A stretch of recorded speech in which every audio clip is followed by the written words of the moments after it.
Newtrick Properties. Hello sir. Hello ma'am. Hello. मेरा नाम आयशा है।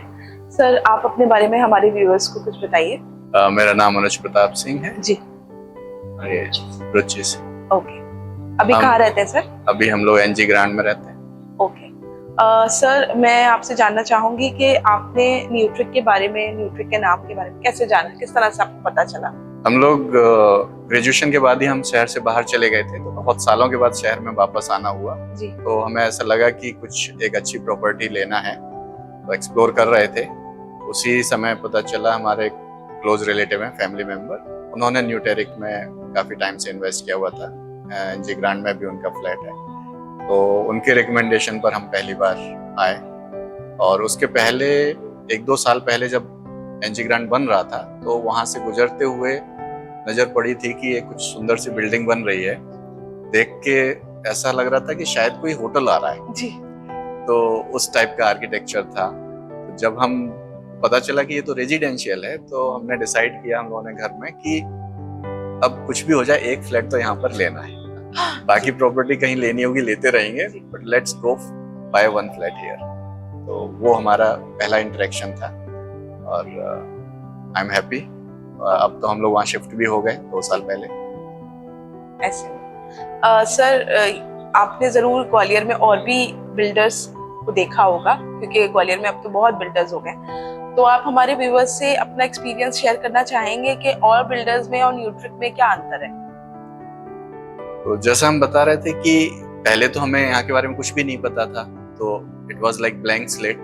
तो सभी को एक जैसा ही हम इवेल्युएट कर रहे थे। इस दौरान सबसे पहले हमें एक मतलब आपके जैसे ही क्वालिटी का बनाने वाले एक और बिल्डर, मैं नाम नहीं लूंगा यहाँ, तो उनकी हमें टाउनशिप देखने को मिली। बहुत अच्छी क्वालिटी थी, और जैसा तब तक हमें पता नहीं था कि एनजी ग्रांड भी रेजिडेंशियल है।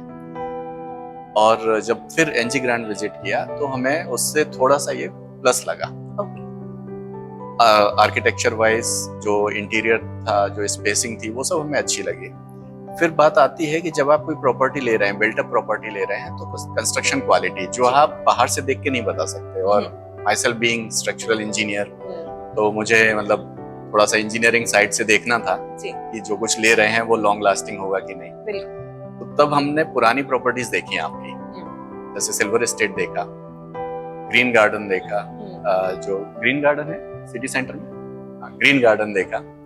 और हमको पता चला कि ये 20 साल से प्लस पुरानी प्रॉपर्टीज हैं जी, और आज भी ये स्ट्रक्चरली साउंड खड़ी हुई हैं जी जी। तो हमने कहा कि फिर ये मतलब this is the one I should go for. मतलब फिर उसके अलावा और कुछ ऑप्शन देखने ही नहीं है। तो जितने नए प्रोजेक्ट्स थे भी, जो भले ही बेटर लुकिंग थे या किसी और एस्पेक्ट में बेटर होंगे, प्राइसिंग में ऑब्वियसली न्यूटेरिक थोड़ा सा प्रीमियम है, बट उस प्रीमियम को पे करने के बाद भी the value you get is actually sir मैं आपसे ये जानना चाहूंगी कि अभी जैसे मुझे पता चला कि आपने भी गार्डन सिटी में भी इन्वेस्टमेंट किया है, तो सर क्योंकि अभी आप एनजी ग्रैंड में रहते हैं, वो सिटी में है, गार्डन सिटी थोड़ा शहर से हटके है, तो क्या आपने क्यों ऐसा विचार किया कि अब बाहर मतलब बाहर का आपने सोचा कि शहर से बाहर लेते हैं? कोई कुछ मन में आया, वो आप हमारे साथ शेयर करिए। एक्चुअली इसके 2 एस्पेक्ट हैं।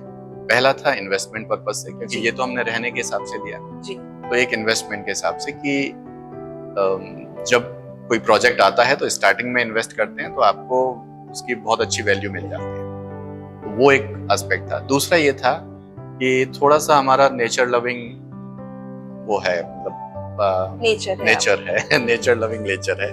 तो कुछ ऐसा देख रहे थे जहाँ थोड़ी ग्रीनरी, कुछ ऐसा शहर के कोलाहल से दूर कहीं कुछ मिले। गांव भी पास में है, वहां भी इसलिए जाना आना रहता है, लेकिन वहां रह नहीं सकते, अपना इंफ्रास्ट्रक्चर उतना अच्छा नहीं है जी। तो हमें ये लगा कि जब जैसे बेटी कॉलेज में चली जाएगी, फ्री है हम लोग की, सिटी में हमारा उतना इंटरेक्शन नहीं होना है डे टू डे बेसिस पर, तो फ्यूचर के हिसाब से कुछ ऐसी जगह थोड़ा सा आउटर में जाके, जहाँ ग्रीनरी ज्यादा हो, पीसफुल हो, और बेसिक चीजें अपनी सिटी उसी टाउनशिप के अंदर मिल जाए। तो ये सारी चीजें हमें गार्डन सिटी में फुलफिल हो पाई, और सेफ्टी के हिसाब से बहुत अच्छा जी। Thank you so much sir. Sir मैं आपसे अगर कहूँ कि अगर आप 1 से 5 के बीच में कोई अंक देना चाहेंगे न्यूट्रिक को, तो आप कितने देंगे और क्यों देंगे? न्यूटेरिक को डिफरेंट एस्पेक्ट्स हैं, जैसे वैल्यू फॉर मनी है, जैसे क्वालिटी ऑफ कंस्ट्रक्शन है। जी।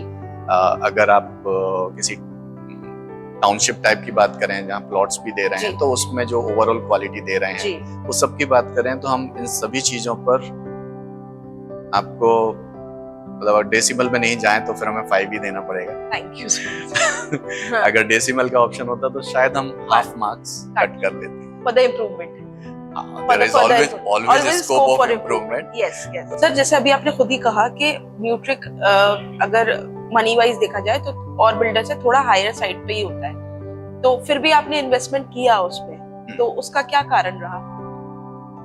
तो देखिए वो पेनी वाइज पाउंड फुलिश वाली बात आ जाती है कि और हिंदी में जैसे कहते हैं सस्ता रोए बार बार, महंगा रोए एक बार।